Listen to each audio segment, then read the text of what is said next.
बहुत समय पहले की बात है। किसी गांव में शंकर नाम का एक वृद्ध व्यक्ति रहता था।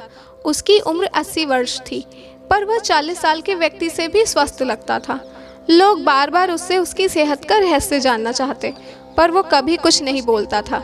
एक दिन राजा को भी उसके बारे में पता चला और वो भी उसकी सेहत का रहस्य जानने को उत्सुक हो गए। राजा ने अपने गुप्तचरों से शंकर पर नजर रखने को कहा।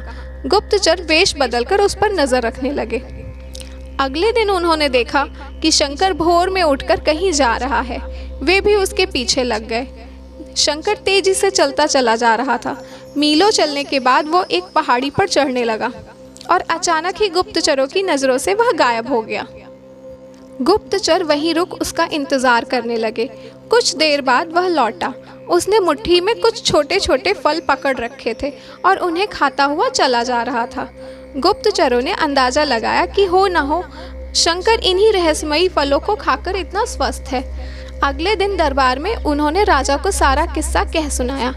राजा ने उस पहाड़ी पर जाकर उन फलों का पता लगाने का आदेश दिया, पर बहुत खोजबीन के बाद भी कोई ऐसा असाधारण फल वहां नहीं मिला।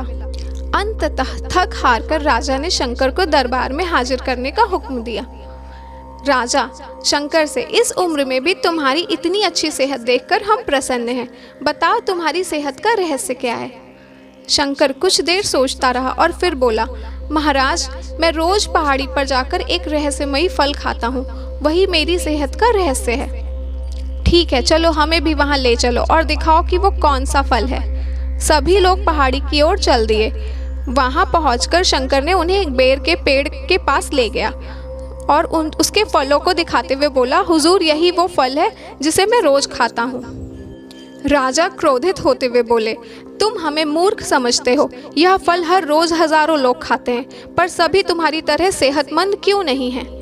शंकर विनम्रता से बोला, महाराज, हर रोज हजारों लोग जो फल खाते हैं वो बेर का फल होता है, पर मैं जो फल खाता हूँ वो सिर्फ बेर का फल नहीं होता, वो मेरी मेहनत का फल होता है। इसे खाने के लिए मैं रोज सुबह 10 मील पैदल चलता हूँ, जिससे मेरे शरीर की अच्छी कसरत हो जाती है और सुबह की स्वच्छ हवा मेरे लिए जड़ी बूटियों का काम करती है।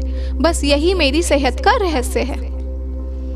इसी तरह की इंटरेस्टिंग मोटिवेशनल स्टोरीज को सुनने के लिए चैनल को सब्सक्राइब करना ना भूलें।